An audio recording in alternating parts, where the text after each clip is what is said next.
All right, I got scared. All right, YouTube. We're back here with another one. It is Jam and Made with Combat Esports Media. Dark Side here, also with Combat Esports Media. Don't worry, I got you this time. I got you.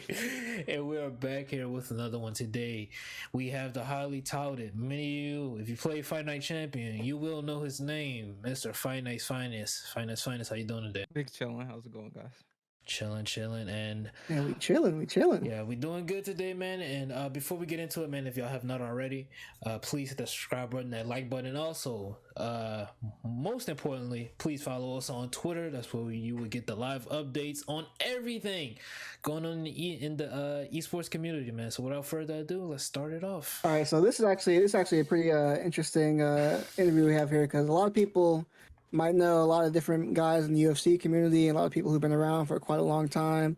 But I feel like the Fight Night community and like the boxing gaming community overall, like as far as like the competitive scene goes, there's not like a lot of people who know a lot about the competitive scene. We're going to be talking. We're talking to somebody who probably knows like the most about the Fight Night competitive scene and Fight Night's Finest. So, Finest, my first question for you is going to be for a lot of people who don't know, because you've been playing this game basically almost since release, if I'm not mistaken. So you know about the competitive scene from like the onset, from when the game first launched. Why don't you just talk a little bit about, because I know you competed a lot in this game. Why don't you talk about a little bit about how the competitive scene was like around the launch of the game and so, like its first iteration? I'm trying to remember the name of it from the menu, but yeah, a lot of it took place for Virgin Gaming. So you had to sign up there and get your money ready. A lot of it was they had like little small tournaments that they would do in the beginning of the game where it was like actually a EA sponsored. And then as the game kind of continued on, most people didn't like the idea of losing their money. So a lot of people didn't participate in the Virgin Gaming aspect. And even if you would challenge somebody or say, okay, let's get on there and do a money fight, most people wouldn't be down for that. It was mostly in OWC at the time. A lot of people would play in Online World Championship. And then people kind of broke out in small groups from there based on the gyms. So the gyms was like where all the big competitive people they kind of gather into one. And it was like different kinds of gyms. I'm trying to remember some of the name of them. Like I think it was Kale Kings, and it's like 10 years ago, so it's hard to remember a lot of it. From there, it kind of split off to like when I started making a league, from my own understanding of it, because I was more of a like trying to grind the ladder of OWC at the time. So I was top 100, I think 2 or 3 times in lightweight. Then a lot of other guys were like the big competitive spots were in middleweight in OWC, heavyweight kind of, but mostly in middleweight. That's where a lot of the top guys did their thing. And then you had the guys who played head to head. And I started mostly on the PlayStation side before I roll over to the Xbox side like years later. So I can't speak for the Xbox side, but for the PlayStation side, yeah, most of the top guys competed in middleweight, and it was the gyms.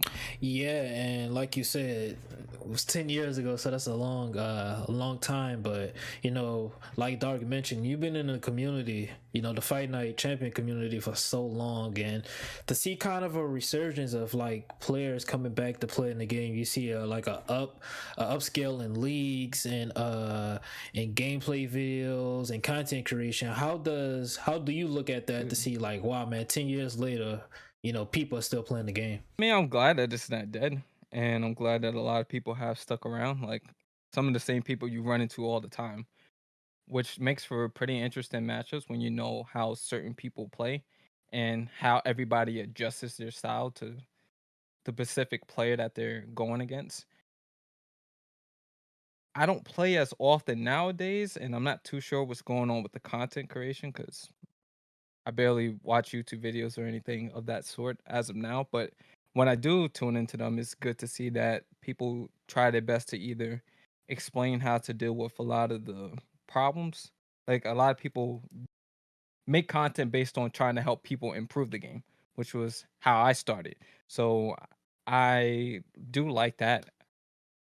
I like that a lot. That people try to continue to help. Yeah, to go off that point, that's exactly where I wanted to go next. Because I was going to say, as far as like the Fight Night like YouTube community, obviously I think it's no question that the two most prominent names is definitely you and Sniper, Alex Dark Sniper, definitely the two most prominent YouTube names when it comes to Fight Night.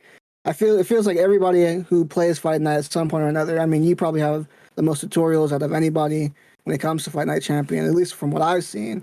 I mean, you pretty much have tutorials on every aspect of the game.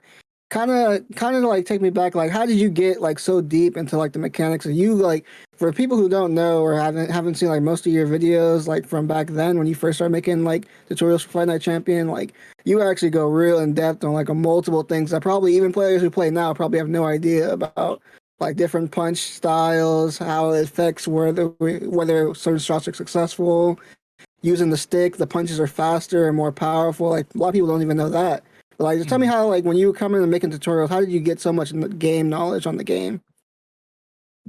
Well, when I first started playing, I was kind of like everybody else. I did the story mode first, and then I moved into legacy mode, and then playing a lot against Fight Now. So I didn't play too much online for like the first couple of months. It's mostly offline. And then when I thought I was a decent enough player, then I started moving into head to head more than I started with OWC. So for head to head, I think I had a record like something like 300 wins and like 100 losses, something along those lines. And then I shifted into OWC, and my record wasn't really that great. And then that's when I started to pick up more about the game, because head to head, the player base is kind of, at that time it was like you get a mixed level of players. Like you get some high level guys, and you probably get completely demolished, and you wouldn't really understand why.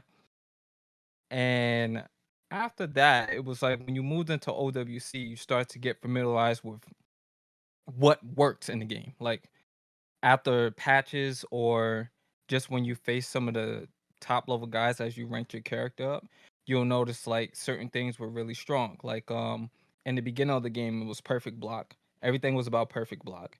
So most of the top guys in OWC would look to use perfect block in order to get counters, and then they'll just dip. And it'll be really hard to track them down, and then you get sidestep uppercut counters, you get power straight spammed, you get backstep straight spammed, and you like, what the fuck? How do I deal with this? So then you have to go back into the lab and kind of scratch everything that you thought from that you learned from offline play, or that you learned from watching boxing, that you would think would work. So then I had to learn all the different punch styles. So when I recreated my OWC fighter at that time, this was still in the first year of the game, by the way. I think I had a record of like 90 wins and 15 losses. And then I came across this one guy named Dopeboy78. This was on PlayStation. He was a top 20, I think, middleweight player. And then I played him, and he was like, you're really good, but this you play too sim. And I was like, how can you play two sim? That doesn't even make sense. You're supposed to play the game like that. So then he invited me to his gym, and then that's when I started playing with some of the other top level guys, and I also started mostly doing most of my spars with him. And then he would show me little intricate things in the game that was like, okay, this is why people double sidestep. Because the first sidestep, yeah, you get a counter window, or if you time it right. But if you double sidestep, you can cheese the counter window, and you'll automatically get a counter by the time the person throws the next punch. So now I learned like, okay, a little intricate thing there. And then he showed me some combos and stuff that worked really well. And then I kind of branched off from there, and I got better than him at one point. He didn't want to spar with me anymore.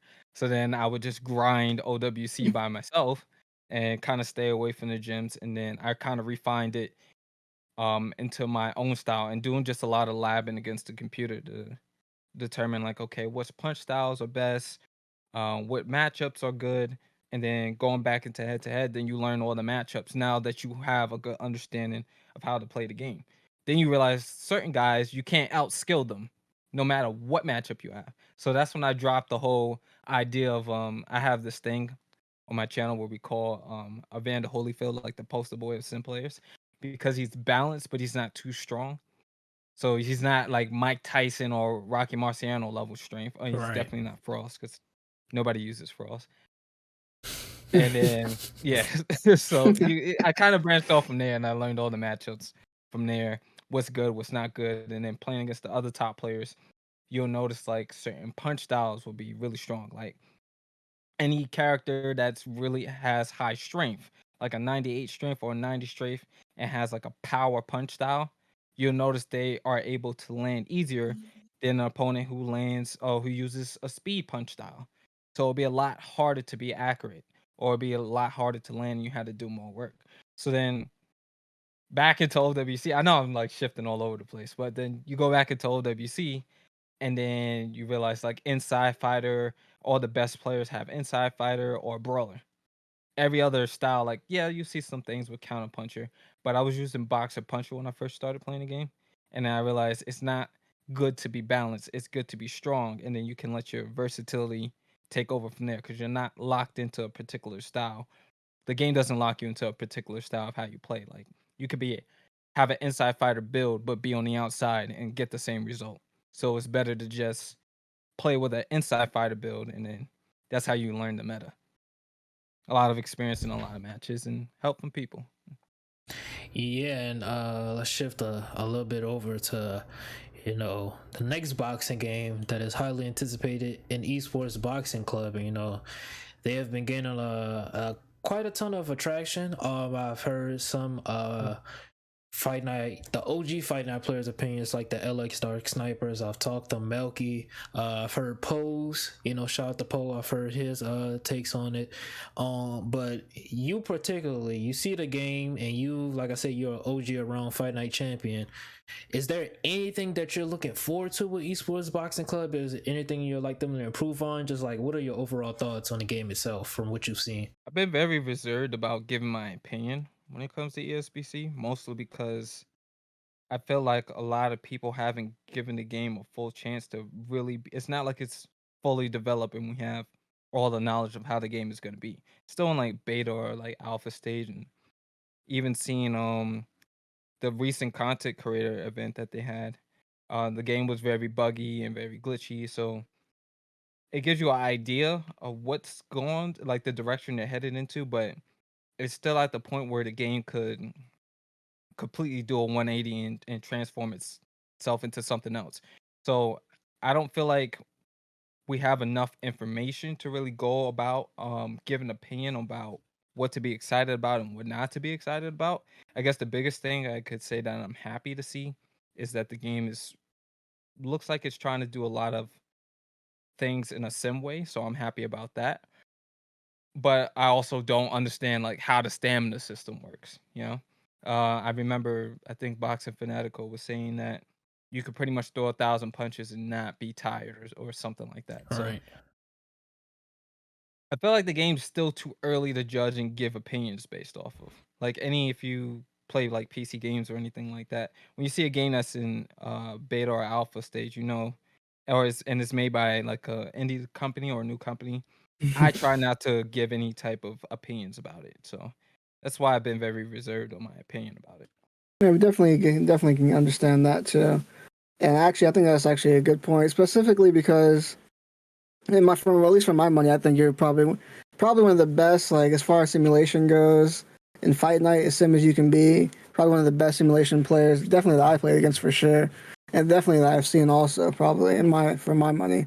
And that leads me into my next point, which would be if you're looking like I know you said it's too early to give like your opinion on the game itself, but being from you obviously have deep boxing knowledge. You fight in Fight Night, and what some might call, like you said, you kind of mentioned it earlier, saying the guy said you might be a little too sim. Some might call it playing too sim, but you play it to like how you would actually think something would work in an actual boxing match. Is that something that you think a lot of players, because you've played Fight Night for many, many years, so you've played thousands of different players, thousands of different people. So I know you like to use your mind a lot in Fight Night, even though we all know the limitations that Fight Night puts on players who try to use IQ or different things of that nature. But like, do you think a lot of the player base who've played like many of the Fight Nights, a lot of the player base will struggle with a game that requires you to use a lot more IQ and has a lot more sim mechanics that ESBC seems that they're trying to impose? People coming back from round 3 may not struggle with that as much. people who play champion don't think about they don't think, to be quite fair. A lot of them spam. That's the biggest thing, and they get credit for being top players when, quite in fact, they're actually not that good. And if you see them ever try to make the adjustment to any other game, a lot of them don't realize they're a patch away from being a bum. So I don't think a lot of them would be that good when they transition over. I also think the fact that your defense is going to be in your own hands and you can't spam pump block is going to be a big thing for people to learn. It's going to force you to have to learn to time things. It's going to force you to learn to throw combinations, because that's going to be the way in order to break through somebody who can defend themselves. And if you've been a player this entire time who's just relied on a straight punch and a sidestep uppercut, and then you dip across the ring and nobody sees you for 12 rounds, you're gonna struggle. And is the main thing that I think is gonna cause players to struggle when they make the transition over is the fact that a lot of them have an ego, and they never think that they think the game was just catered towards them. And because they got really good at one single thing, versatility was never a thing that they considered to do. A lot of players on Fight Night aren't adaptable. Excuse me. They don't make adjustments on the fly. If you beat them with plan A, normally they don't have a plan B. They'll just try to implement plan a lot harder. It's like watching somebody try to push against a wall and the wall's not going anywhere. So that's what I think in terms of people trying to make the transition over. The people who can come in with a fresh mindset and understand that the game is going to be different. It's not going to be Fight Night. It's not Fight Night. It's made by a completely different company, and really just come in with a learner's mentality, they will do fine. I also think that a lot of people won't play the game for too long, and I think this is not talked about as much, maybe because it's taboo or it's something because everybody's trying to hype the game up and they don't want to say anything negative about it. But at the end of the day, this is a 1v1 fighting game, And Ego has a lot to play, especially if you're getting your ass whooped. If you play like Street Fighter or Tekken or, Mortal Kombat, any type of 1v1 game. Those fighting games or any 1v1 games don't have a lot of retention because it's not fun to get your ass whooped, especially early. So I don't see a lot of people sticking with the game after they do make the transition. You see it a lot in when the new UFC games get released as well. How the game will be really hyped in the beginning. A lot of people will like the game a lot, or a lot of people will hate the game and start wanting to play the old game and saying that the old game was better than the last release, and then they eventually just fall off, which is why you'll see the first month or so you have like 20,000 players online, and then it kind of shrinks down to 6,000 after like a couple of months. So I'm expecting the same thing with ESBC, that it will have that same retention, unless if the developers do a good job of getting your ass beat fun, which I don't see how you can do. But I'm not expecting I'm not expecting it to last the way everybody else is, because that's just not how ego is everything when it comes to these games.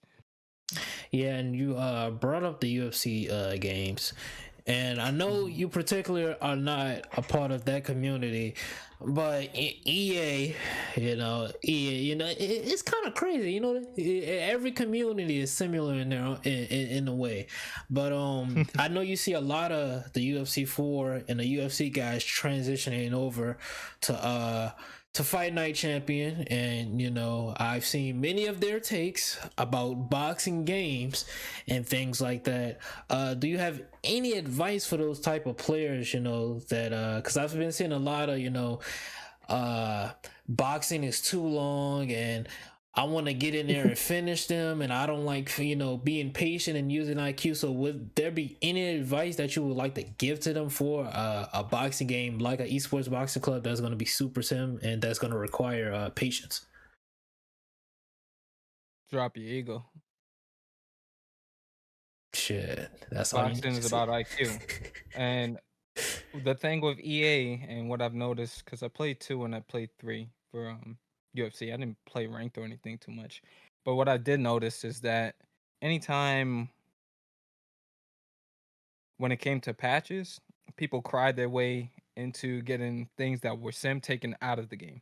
Like when the beta came out for UFC 3, if I remember correctly, the jab had some stopping power. You couldn't just walk in. That got patched out. The uppercut having some severe damage when people just kept throwing crazy, and you can check them with an uppercut. That got patched out. You being able to just throw mindless head kicks, and then you can, block the transition when somebody shot. That got taken out, and now you don't have to even time takedowns anymore. Somebody could throw a wild head kick and still get a denial on somebody shooting in, when it's like you just threw an entire head kick right in my face and I can't stop you. Now I can't take you down. So the player base, especially the competitive players, have cried their way into a lot of things getting patched out. And I pray to God when Still City Interactive drops ESBC that they're not as soft when it comes to releasing patches. They let people learn the game.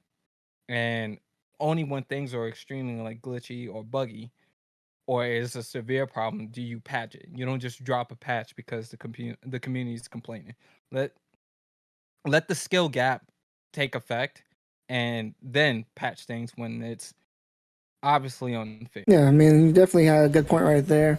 And actually, to go on to that, I was just going to say too. I mean, you made some great points about things getting patched out. This kind of plays along the lines of something I've been thinking about too, where I've been kind of thinking like a lot of players, rather than admitting that that they don't actually want sim mechanics in the game or like want a sim type of game. They'd rather just complain and like bash ESBC about, this looks like too arcadey or it looks like this or that. But really, they don't really want a sim game. They rather play arcade, but they don't want to admit that they rather play an arcade game. And when it comes to that, how do you think, like, what's the best way to put this? Like, we obviously know Steel City is trying to create a more sim-based game, like for the hardcore type of boxing fans. And like you mentioned, there's going to be a lot of people who are complaining about certain aspects of the game, like why is this like that? Because they don't really understand boxing, or they might not understand why this aspect of the game is the way it is because that's how it is in boxing. If you're like, for example, if Steel City were to ask you for like, if you were to go to one of the content creator events, for example, and you want to put in some feedback on something you think is something maybe you haven't seen in the game yet, or something they haven't talked about, like if you were given like a gameplay implementation for ESBC, what's something you might want to add into the game, or like give them some advice that they should put into the game? That's tough to say because honestly, I'm one of those people where it's like I let the developers do their job. I'm not a developer, so I don't feel like I have a place to say anything on what should be implemented and what shouldn't be implemented. The only thing I would like to see is that fun shit is left out of competitive. You know, if you're gonna have a blocking scheme that requires you to block everything in competitive, you don't get to just do high and low block. Let you block everything. That's the only thing I would really say. Keep rank skill base and keep norms or like regular head to head if that's what they're gonna have, or like a fight now where you can just play like a regular online matches. Leave that to people's discretion to choose things that may give them a handicap or allow them to, you know, get away with a little something here. And it's like on Tekken 7. There's like an assist mode, Mm-hmm. combos and stuff, and where it makes it more simple. But I feel like if you're playing ranked and you're against serious players, that assist mode does not help you at all. It's more of a handicap because you don't have the same access to different skills. All right. So I hope ESBC punishes people who don't actually try to learn the game on the competitive side. That's all I could really ask for, and servers and connections that make sense. And if you do have any type of league or any type of competitive mode, please make it be the LAN where players have to face each other in person, and like competitive has like a stage kind of like League of Legends does, where it's remote base, and your competitive scene is something to be taken serious, not just a bunch of online tough guys just running their mouths because they're top 100, but then when you go to a LAN event you're going to get smoked the same way. So I don't know, that's the main thing I will implement, is make sure competitive actually functions as competitive, and ranked and fun stuff keep that separate. That's all. All right. And I want to leave you off with this. what's next for Fight Night's Finest? Because I know you really been scaling back on the content creation with YouTube as far as Fight Night Champion, which is understandable. But if if an ESBC does come out in the next year and a half, 6 months, are you looking to make a heavy push to come back on the YouTube with content creation, or are you just going to keep it as scale back as it is now? I'll make a push for content creation. Only reason I don't do fight night content creation is I work too much. Like I got 2 jobs outside of here, so I work like 70 hours a week. So I literally have no time for content creation besides on a Sunday. But I would take ESBC or like YouTube as my second job at that point, and really make a push to do what I did on Fight Night and try to help make content that improves the community and educates them on how to play the game, and maybe tutorials that'll be helpful down the line. And yeah, that's it. Try to make some entertaining stuff, of course, but if I could be a help in any type of way, I would be. Yeah, that's good to hear, man. But any last words, finance that you have for us today, man? I just need you guys to show up on DMF all the time. Like, I love you guys' commentary. It's always fun hearing you guys call the matches and the jokes and stuff. You know, my Toon Squad brethren, and that's about it. Yes, sir. Yes, sir. And Yes, sir. has been a pleasure talking to you, Fight Night's Finest. I'm gonna leave his YouTube link down below in the description, man, if y'all want to go check out some of that content. If you are a new player, because like I said earlier, there has been a resurgence, go look at some of those older tutorials, because they still hold up to this day, man. YouTube link down below in the description, man. Y'all go check him out. Also, all of our links will be down below in the description as well, to my YouTube channel and to Darkside's YouTube channel, because this is a partnership, man. Come on now, you just, I know you see JMMA, you're like, Jay, I'm not the face, man. I promise y'all think that I'm not the face, man. I'm telling y'all, I'm not the face. But I'm gonna leave y'all off with that. Darkside, any last words, man? Nothing much really. I just want to go ahead and say, just like you said, for like the new players or even people who've been playing Fight Night but want to get a little bit more deeper understanding. Because a lot of people always ask me, like, how did I get good at Fight Night? How did I get better? Like, pretty much exclusively, like everything I learned about the game pretty much all came from Finest's tutorials, like pretty much exclusively. Like that's literally how I learned how to get better at the game and play the game on a higher level. It's pretty much all from his tutorials. So like Jay said, highly suggest you checking those out. Like pretty much, if you want to get like a deep dive into like mechanics, you want to learn everything you probably don't know right now when it comes to Fight Night Champion, definitely check out Finest's channel. Pretty much, I guarantee you, like all your questions will be answered, 100%. But that's pretty much going to do it for me. All right, y'all heard it here first, man. Again, thanks to Fight Night's Finest for joining us, man. Like I said, like, comment, subscribe, share if you new, man. Also, all links will be down below in the description. And this has been Combat Esports Media, man. And until next time, we will see y'all later.